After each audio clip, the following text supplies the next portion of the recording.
Now on Sportsday, full-on footy analysis with Daniel Hoyne. Thanks to Champion Data, the story behind the game.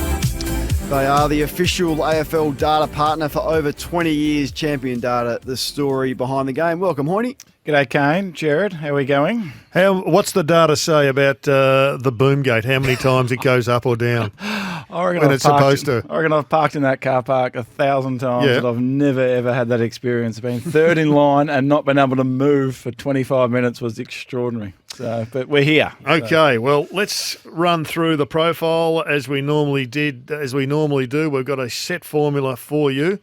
Already there's a lot of people who have put their hand up to get some questions done. But before that, what's your observations? And we asked you specifically to observe the best 10 players in the AFL as per the rankings, the ratings. Yeah, so we're 4 weeks in now to the season, so we always have a little bit of a party at Champion Data when we're 4 weeks in that we've actually got a sample size of data to actually work with. So we thought, 4 weeks in, we'll go through the top 10 players based off the AFL player ratings and where they sit currently. So if we just start with the number one rated player in the game so far, and that's Luke Davies-Uniacke. Okay. So wasn't at his absolute best on the weekend. He was solid. No, he was still pretty good. But I mean, his first 2 weeks in particular. I mean, obviously he missed that round 3 game, but his first 2 weeks in particular was just setting a ridiculously high bar. But to be number 2 for contested possessions and number 5 for clearances is the perfect balance. It's the double whammy. Hoyney, I want to ask you, and Brad Scott spoke about this on Classified last night. Did you find as all awards do, favour the midfielders? I haven't had a close look at your ratings, but is there scope to reward? Of course there is, but is it still weighted towards the midfielder in these ratings, do you think? Yeah, it is, because they get more opportunity, if you like, to have greater impact on the game. I mean, they're around the ball more than any other position that there is, on the field. So as a result, if you're around the ball more often than not, you have great opportunity to have, a greater impact. So, based off what we were talking about a couple of weeks ago, Kane, when you were mentioning, is it getting harder to actually, classify players by position and what have you? It is, and we're sort of, internally currently working on an updated way to actually rate players, if you like, as opposed to just, rating them across the competition and actually judging them by the impact that they have in each position. So hopefully as the year goes on, we're going to have an updated rating system for you that will hopefully be able to tell a greater story. So how do you determine, and I asked this, I think, hoping that I half know the answer, how do you determine a good defender, given that sometimes the bloke who just simply punches it away, that's his role? Yeah, so I'll get into that. Later on in tonight's show to actually illustrate how we actually reward those lockdown defenders and in terms of what they actually do to actually nullify the opponent. Combining the ability to be able to nullify what they do as opposed to what they do offensively is the greatest challenge. Who's number 2, mate? So Tim English at the moment is number 2. So he's a long way clear as the number 1 ruckman in the competition so far this year. So does it all that you're after. Do you think that'll be noted by the All-Australian selectors, Kane? I think so. I think it's a great opportunity for someone else to be recognised this year. But even Brodie Grundy's last fortnight's been really strong. Yep. And Marshall from St Kilda, I've liked his season as well. But yeah, English looks to, I know you were a big fan last year, Gerard, and have been for some time, but he looks to have put some size on and is now sort of dominating games of footy. What about number 3, Hoyney? Nick Dacos comes in number 3, number 1 disposal winner in the competition, and then 9 score involvements per game. I don't think I've ever seen that from a player who plays 75-80% time behind the ball. So pretty special. Scott Pendlebury, and I'll get onto him later on in the show. In the show as well. I think his season, if it was possible, I think his season this year's going completely under the radar. He's only averaging 24 disposals, and we keep talking about the impact that you have on matches. 24 disposals, but he's number 3 in the competition for score involvements, and he's number 2 in the competition for score assists. So it's all damage with what Pendlebury's doing. Suspect he may get mentioned in who the coach has missed. Moving on. Just copy and paste him, I think, every week. Marcus Bontempelli comes in at number 5, so pretty consistent season so far for Bont. I think in those first 2 weeks, he was probably the only midfielder for the Dogs that was actually performing to a reasonable level. Top 6 for contested possession and clearances, and it's what he does offensively and defensively. And then after him's probably going to be a surprise, and that's Jai Simpkin. So Jai Simpkin comes in there, and it's what he's doing both with ball in hand and from a ball winning perspective. So he's a top 20 player for impact that he's having on matches, both from a ball winning and a ball use perspective. That's a very rare balance to actually have. You've got your Paddy Cripps or your LDU or Clayton Oliver who are high ball winners, and then you've got a Nick Dacos who's a high ball user, if you like. To actually have the balance that Simpkin has is actually quite rare. He'd looked at it at half time too. I mean, their midfield was well on top of the opposition. And that's with Cunnington not really getting involved. Yeah, no, he was superb, sort of playing a different role. After Simpkin, we've got Clayton Oliver. I think Clayton Oliver's just been a top 10 rated player on these ratings for the last 6 or 7 years, to be top 5 in disposals and contested possessions. But then the other thing that he's done this year, he's actually starting to impact the scoreboard more than he has before. So averaging close to 9 score involvements a game. So I think that's where he's taken his game to the next level. Number 8. Number 8 is another one that's probably going to go unnoticed, and that's Tom Liberatore. So he's the second highest. He's the second highest pressure player in the competition this year. Only Matt Rowell's applied more pressure than what Libba has. But the fact that he's kicked 3 goals in his 4 games and been able to impact the scoreboard, more often than not in those 4 games, I think Libba's one of those players that sometimes you need to go back and watch the game in replay to actually appreciate the work that he does in tight. He's so clean, and because he's so clean, I think a lot of his stuff actually goes unnoticed.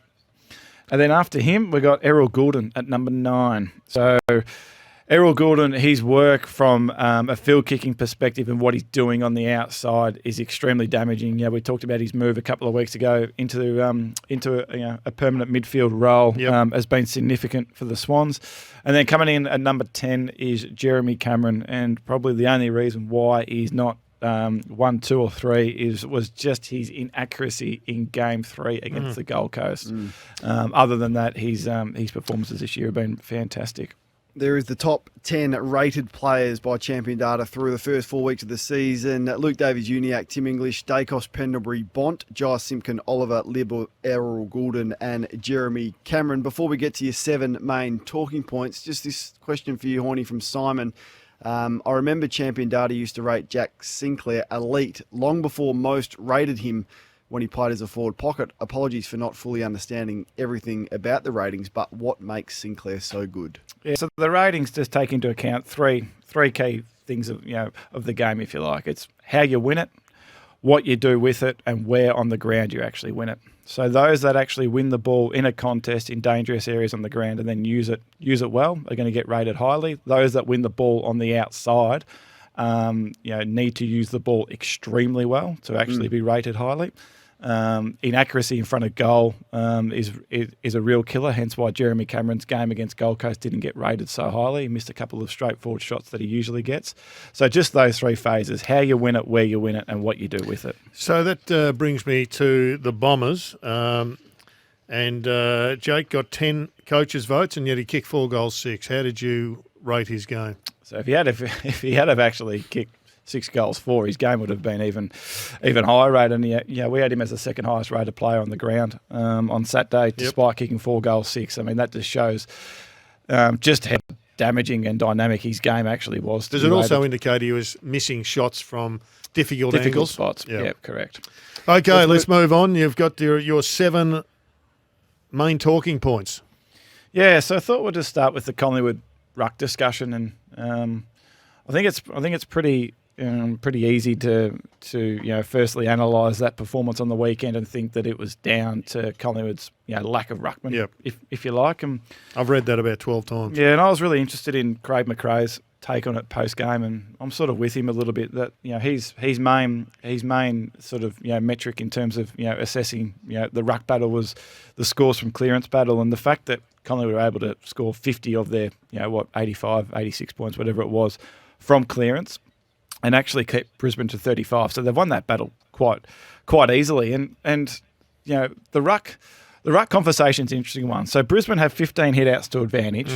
Collingwood don't have 7. So they've won that quite comfortably. But only one of their hit-outs to advantage led to a score, Brisbane. So it wasn't pure. It wasn't pure stoppage work. Their efficiency at stoppage, Brisbane, was actually quite quite poor. So Collingwood's ability to actually pressure them into dirty clearance was extremely well done. And then their ability to be able to, when Collingwood actually did win a clearance, they were far more potent than what Brisbane were, both in the ability to be able to, generate inside 50s and then generate some sort of scoreboard return. And I think really where the game was actually lost for Collingwood was actually post stoppage. They gave up 75 points from turnovers, and to put that into context, they gave up 91 points in the first 3 weeks in total. So after quarter time, pressure's gone from 205 down to 160. Whether or not they just thought that this was going to be another game where things were just going to motor along as expected for the first 3 weeks, I think that's probably more the story as opposed to the actual ruckman and the ruck issue itself. What did the attendances say about who got the majority of the ruck work? The centre bounce attendances for Collingwood. Yeah. So I'm wondering. The reason I ask is I wonder, McStay, you're obviously going to say was used quite a bit. How that affected their structure, like the flow-on effect from putting him in there through necessity. Yeah, no, and that's a fair point too. So, he was the main centre bounce attendee, if you like, for the night. But I think like what we've probably seen with Collingwood probably for the last 18 months or so, if you like it, and I'm obviously going back last year, is that you can find ways to score when you're actually getting your hands on the ball and winning contest by close to 30 per game, like they were the first 3 weeks of the year. I mean, they were setting record contested possession numbers that we haven't seen. The reality was they got beaten around the contest like they haven't been beaten all year. So they didn't get the opportunities to actually be able to have a real clean look going inside 50. And the other thing too is like, yes, they did get beaten, but they generated 28, 29 shots still. So inaccuracy cost them. Yeah, well, a little bit. I mean, it was a 5-6 goal margin in the end, but if you're generating 28, 29 shots a goal, your front half's actually working okay. So on the flip side, and I know it's not one of your topics, but how positive was the win for the Brisbane Lions? It was. You positive. Happy with the way they played? Yeah, I mean, I like the positional changes. I heard you say before, Kane, Rayner going into attack. I like the way that they used, Charlie Cameron ahead of the ball. I'm liking what they're doing with Harris Andrews at the moment, sort of playing a different role behind the ball, as opposed to actually playing on the absolute number one, forward of the opposition. So he's more of an architect behind the ball. They've still got a couple of areas of their game, a fair few areas of their game that they need to tidy up. So not jump into conclusions. Okay, let's move on to the Blues, who a lot of people think are now top 4 headed or top 4 bound, haven't lost a game yet. What do the numbers say? Yes, I'd be analysing that game probably a little bit differently than what the actual result actually suggests. They had the same amount of same amount of shots at goal as what North Melbourne did. Yep. Based on expected scores, we had North Melbourne winning by 7 points, which isn't everything. But just explain that. So their ability to be able to generate the shots, and we're comparing the AFL average to each shot at goal that you're actually able to generate. And so that second half, they've scored 31 points from kick-ins alone in a half, which is the most that we've ever seen in any half of footy. So great in that regards, but it's not a sustainable brand of footy. I mean, to put that into context, you average 4 points per game from kicking. They've scored 31 and a half. So it's a bit of a one out of the box, if you like. I'm still watching, this midfield, and I know that they've got some personnel to come back, so things might change. But that's a watch for me over the next couple of weeks. They've gone from, they've gone from the 4th most potent team at scoring from clearance to 18th in the competition. I wonder why that is. Well, I know personnel has to have a little bit to do with it, but I think that they're prioritising other aspects of their game, which is understandable as well. But they've clearly lost an asset, if you like. And if it wasn't for the bookends at either end of the ground, they are the number 2 team in the competition at scoring when they go in, tick. And they're the second hardest team in the competition to score again when the ball goes in, tick. But everything between the arcs is a bit of an issue, which hasn't sort of really been the case for Carlton for a number of years. I'm with Hoyney, Gerard, not convinced on the Blues. I know you've got a question mark. Who do you think will win as over in Adelaide versus Carlton? I think Adelaide. Okay, there's a one to consider when you're putting your tips in, folks. He did tip the Suns to beat Geelong, so he's in good form for his upsets. The Bombers' defence, you had a question mark on it last week. Geez, it looked strong to me on the weekend. Yeah, so credit where credit's due. So, we raised it last week or the week before, I can't remember when it was, that it was a concern and it and things hadn't changed, if you like, in terms of how how poor they were at stopping opposition ball movement. Well, that was clearly their best return this year, and they only had one game last year where they were able to defend the opposition going from one end of the ground to the other better than what they did on the weekend. So hats off to that, their ability as a back 6 or 7 to be able to restrict scores once the opposition go in has actually improved significantly.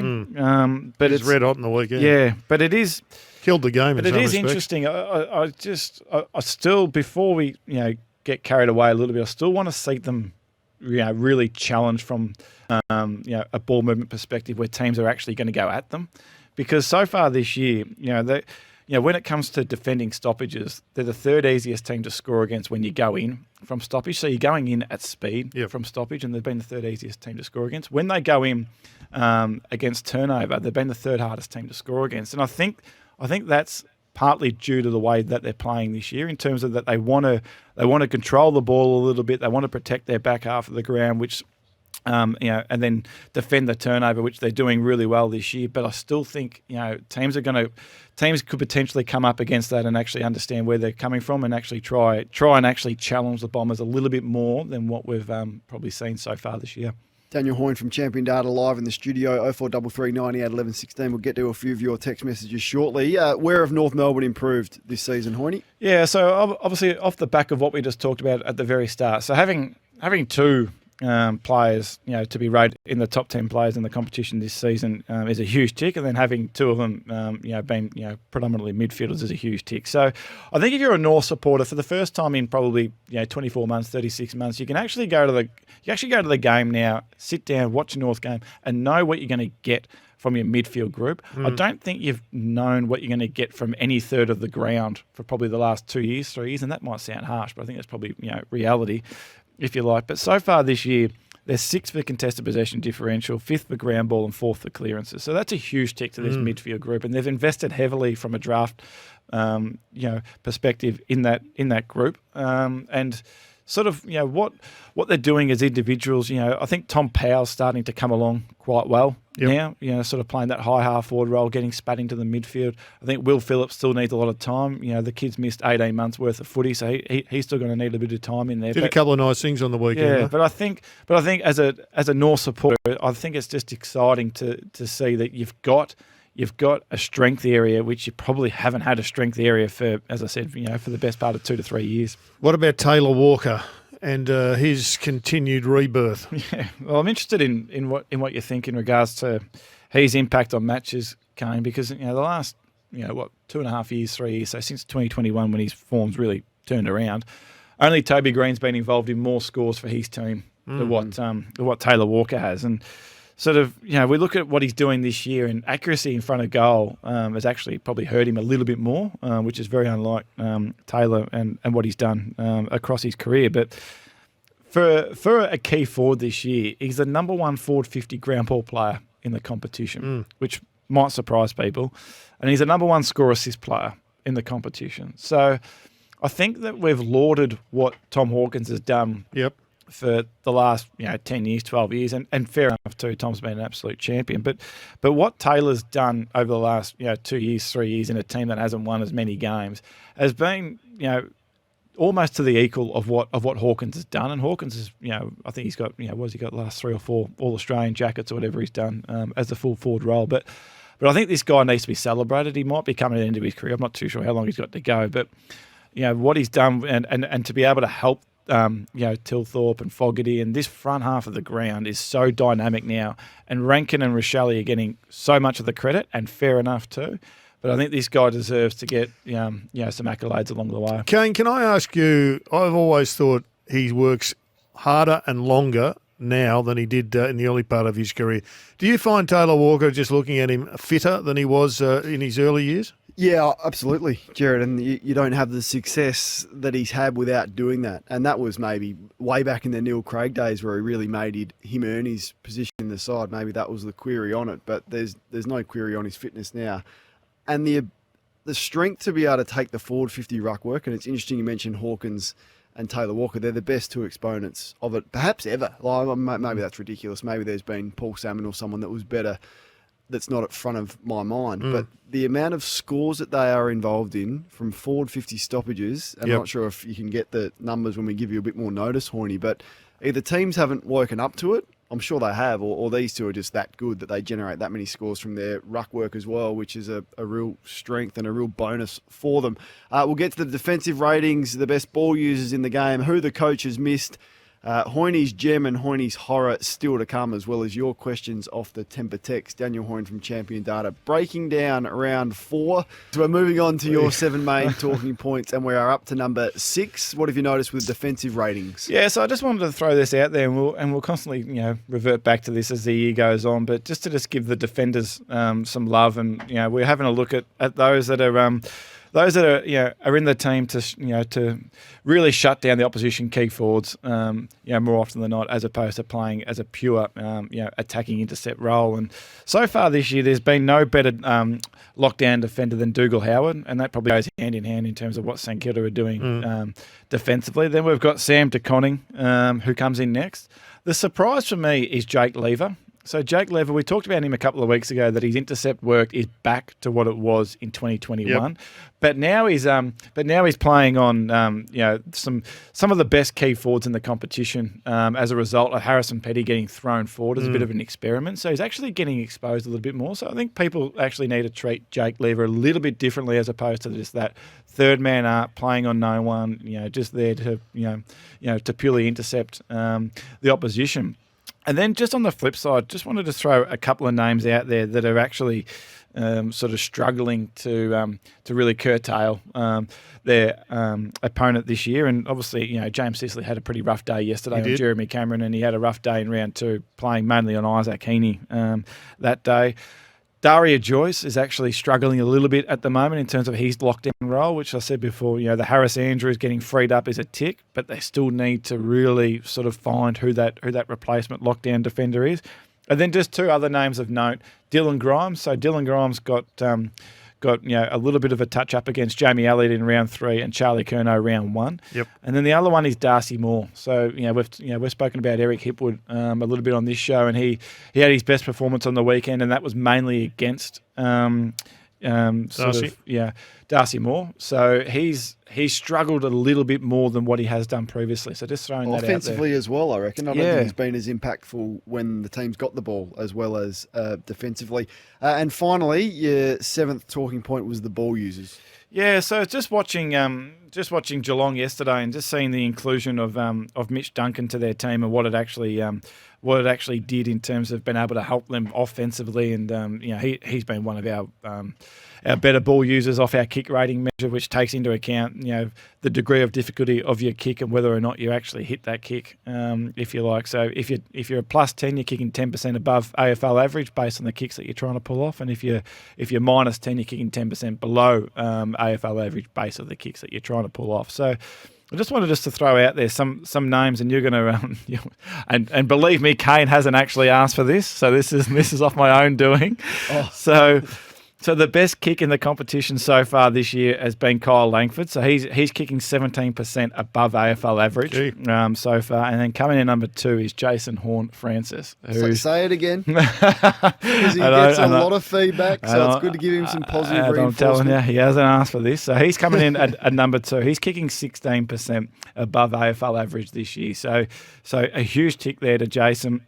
Number 3 is probably the man who's probably in red hot nick more than anyone else, is Jeremy Cameron. So he's kicking this year is 15% above AFL average. And then you've got Callum Mills coming in next at 13% above average, and then to finish off is Zach Tui, who's also 13% above average. Have you got anybody that's 10% below average? Yeah, so I just wanted to go down the other way and And a bit of a surprise is actually Hugh McCluggage. So we've got him kicking 19% below AFL average this year. So he's had 41 kicks so far this year, and he's only hit the target with 8 or 9 of them so far this year. So that's a real surprise. I think a lot of people would assume that he's one of those smooth movers, a really good ball user with ball in hand. So it's actually good news for Brisbane because there's an RFI there that can get a lot better. Yeah, and then 3 other players just to mention in there is James H kicking 16% below AFL average. Clayton Oliver, which is the reason why he's probably not a top 2, top 3 player in the competition. He's kicking 15%. Below AFL average, and then the young fella Will Ashcroft, who's actually kicking 15% below AFL average as well. So we mentioned Tim Taranto earlier. What's his kicking capacity? Tim Taranto, he's 11% below AFL average. So yeah, just a couple of names just to keep an eye on. Question without notice. I'm really interested in where Freo are, where they're going to, but on the weekend they just can't win the ground ball. And it's very much, as our colleague David King continues to emphasise, it's very much a ground ball game, much more than a marking game, a contested marking game. Yeah, so there's the contested ball, which is ground ball, is got to be won. Yeah, so they're 17th in the competition at the moment for that, and you're going to have to go back. There's only been really one team in the last, probably 15 years really, who's really bucked the trend in that regard, and that was West Coast in 2018, and they bucked it until September, where they won it in all 3 finals to actually get over the line. So that is a concern. Justin Longmuir mentioned that during the coverage as well, that he was really upset and really disappointed in terms of what they were doing from a contest perspective. So they've got a lot of work to do, Fremantle, in a lot of areas. Okie doke. So now we get to the world famous who did they miss, or where did the coaches stuff it up? So we've got the coaches' votes here to, I guess, cross-check on. Where did they muck it up this time, Hoyney? Well, I mentioned at the top of the show when just going through the top 10 rated players in the competition, I feel like this guy has been copied and pasted into this segment for about 3 of the first 4 weeks, and that's Scott Pendlebury. So Scott Pendlebury got 0 votes on the weekend from the coaches. We had him as the 4th highest rated player on the ground, and he just continued to do exactly what he's done all year. 26 disposals, but again, high scoreboard impact. So 2 score assists, 9 score involvement. So along with Nick Dacos, he was clearly Collingwood's second best player on the night. Patrick Cripps? Yeah, so this is a good one to actually explain this. Because you cooked him last week. Yeah, so his game against GWS, as I said, we had him as the 7th lowest rated game on record for a 40+ disposal game. But this week we had him as the second highest rated player on the ground, behind only Charlie Curnow. But he got 0 votes from the coaches on the weekend, and it clearly just simply comes down to the way that he used the ball. The week before against GWS, 29% kicking efficiency, not going to get it done. 83% kicking efficiency this week. So he only had the 6 kicks, but hit the target 5 times. But it was what he was doing more from a ball in hand perspective was far more significant. Hoyney, what about the thrill seeker, Riley Thilthorpe? I heard this on the way in, and I was spewing that you actually went with this, because I was looking forward to going with this. But so we had him as the 2nd highest rated player on the ground on Saturday. So only Jordan Dawson was rated higher than him, and he got the 1 vote from the coaches. And the 5 contested marks, that's the second most by any player in a game this year. And it was more so where he was actually taking those contested marks that was actually sort of more damaging. It was a lot of forward half of the ball, of the ground, sorry. So he was able to actually still have the impact on the scoreboard despite only kicking the 1 goal. Yep. So he's flying at the moment. There was a moment during the second quarter where Dustin Martin looked like Dustin Martin, and every time the ball went near him, something happened. And him and Shea Bolton inside forward 50 in that second quarter was so good to watch. How did you rate his game? I know he generally rates pretty high. Yeah, so we had him as the 4th highest rated player on the ground, and he got 0 votes from the coaches on the weekend. And I think you're right, Kane. I was sitting there watching that. I thought he was the one that actually looked like winning the game for Richmond all night. And to be honest, after that round 1 performance against Carlton, where we spoke about what he had done that night, I think his season so far is still tracking to be at all Australian level. It's just we just got to get our head around that we're not going to see Dusty have 30 disposals. Probably again this year. You're still going for impact. Unless he actually. But 15 contested possessions for the game, playing purely as a forward is ridiculous. And to be involved in 10 scores in a low scoring, in a relatively low scoring slog of a game, it's just it continues to be all impact with Dusty. And I see the final name you've got is Jack Hoyney, a guy I think continues to be underrated. Yeah, so we clearly actually had him as the highest rated player on the ground, despite Coach's Tim Kelly. So 0 votes on the weekend. So despite Tim Kelly doing what he did, and despite Christian Petracca doing what he did, the impact that Viney was able to have purely from only 22 disposals, it was 15 contested possessions, and again all scoreboard related, 1 goal, 9 score involvements, 3 score assists. And it was all efficiency with ball in hand, and in fact, that was actually the highest rated game of his career. So, what did he rate? It was a bit over 26. Wow. So to put that into context, you rate over 20 in a game. That's off the charts. So They just look hungry to me, and I mean he always looks hungry. So I was watching that game, and they're clearly going to win. Scoreboard is obviously going to go in their favour, but they're still diving on footballs. You see Jack Viney just dive against 3 West Coast opponents, and so the hunger, I think that's the thing that has struck me with Melbourne right from the pre-season. So they're going to be right there at the business end, you would imagine. I love this bit, Hoyney's gem and Hoyney's horror. We always start with the good. Who's your gem this week? I just wanted to get ahead of the game a little bit with Nick Dacos. So, obviously everyone's in love with what with what he's doing so far this year. But so he's had 18 matches in a row where he's had 20 plus disposals. So assuming that he's going to win 20 plus disposals in his next 2 weeks, unless something miraculous happens, he'll become the youngest player ever to actually win 20 plus disposals in 20 plus in 20 consecutive matches. So I think what he's the pin-up boy of the competition in terms of why loose ball gets are so important, and probably more important. Well, they are more important than hard ball gets. So on the weekend, he wins 16 contested possessions. And, as you've alluded to before, Kane, there's multiple ways that you can win contested possessions. He's won 15 of his contested possessions that come from winning the ball on the ground in a loose ball situation. So just being that fraction quicker than his opponent to identify where the ball's going to go when it's up for grabs and to be able to win it. So that's the most of any player in the competition this season. So it's special what he's doing in a ball winning perspective and how he's actually doing it. And I think people just need to identify that he does win a lot of his ball in a contested situation. It just might not be that that real down and under, dirty on all fours situation that people probably more so associate contested possession wins with. I don't think people understand that a loose ball is a contested ball. Yeah. So that's and as I said, he's the pin up. He's a pin up to that. He's the best at getting. So we have forwards that are great crummers. He's the best defensive crummer. He's often ball goes into the opposition's forward line to a pack situation. It hits the ground because it's not marked. He's the first one there, and I think a lot of those ground balls that he gets, or the loose balls you're describing, is him getting first back, reading it, and crumbing in a defensive position, not an offensive one. So, and it'll be interesting to see how they use him. Like when they're in trouble, they're clearly going to push him forward and through the midfield. So that's going to be another challenge for him, and one that he will be up to.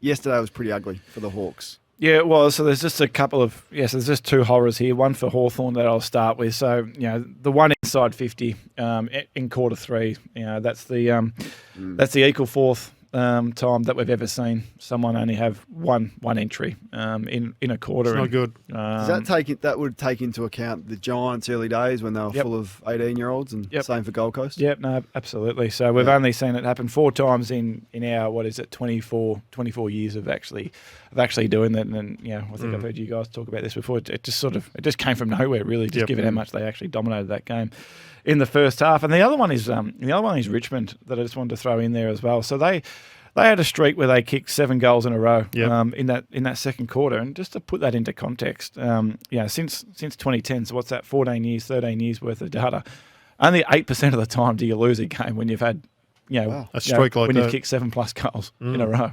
So, I think we've had 264 occasions where that's happened, and only 22 times where a team has actually lost. So you got ahead of the curve with Geelong and your concerns with them. Where do your concern levels around Richmond and what you've noticed? Where does that rank? Yeah, I'm I'm a little bit concerned in terms of just identifying who they are. And I thought, and I'll continue to say this, I've said this a little bit on this show as well, I think that they're going to get better as the year goes on, just understanding, the new personnel that they've got, the new assets that they've got, from a clearance perspective, where they've never really invested heavily in that aspect of the game. Obviously, Hopper and Taranto come along now. But just really going along to a Richmond game, you've known for a long time what you're going to get from them in terms of, they want to play chaos, they want to play the turnover game and what have you. Now, at the moment, it's really chopped and changed quite heavily in the 4 weeks. So, clearly losing Lynch and Nankervis is a body blow. I think you can get away with it in the front half of the ground, and it's just down to what that midfield group can do. But just being able to identify Richmond with a brand is hard to actually do at the moment. Hoyney is here to answer your questions off the Temper text, and a lot of feedback for the ratings. This text, also curious how the ratings after 4 rounds stands up through a season historically. Hoyney, there's obviously going to be fluctuations, but you think 4 weeks is a good chunk of data to be able to analyse accurately? Yeah, I mean, you're right in what you say. There's going to be fluctuations throughout the year, but I mean, when we very rarely see, a significant, decline, if you like, in terms of performance from what a player's dished out in the first 4 weeks compared to what they're going to be dishing out by the round 23. So, don't expect any of those players to fall probably, outside the top 40, top 50 players in the competition. Okay, the best loose ball getters in the comp. You've sparked an interest. Yeah, so obviously, clearly Nick Dacos, as I said before, 15 on the weekend. He's number 1 in the competition. Tim Kelly comes in number 2, and that was the thing that stood out, for him as a player over in the waffle. He's number 2. Luke Davies-Uniacke, Lachie Neale, and Tom Mitchell comes in at 5th. What difference will Sam Walsh make to Carlton's midfield? Asked Jack. Yeah, well, clearly he's going to make a significant difference because he's a star player, and and it's his ball use. It's his ball use that I think really complements those inside players quite well. So I'm interested to see the impact that he has on them from a ball movement perspective, because they're bottom 6, bottom 7 in terms of their ability to be able to move the ball from one end of the ground to the other. So I think I think that's going to be a significant inclusion, but probably take your time with Sam Walsh and his impact. Have you got data on who's given away the most 50-metre penalties, or is that a question with notice? That is a question that requires a little bit of notice. Thought it would. Don't want to throw anyone under the bus. This one from Pat, and it's an interesting question actually. So how do you assess the data while you're watching?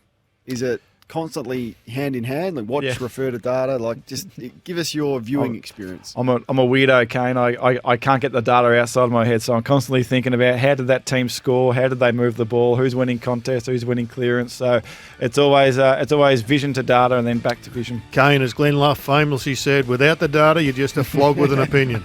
Hoyney, outstanding as always. Can't wait to do it all again next week.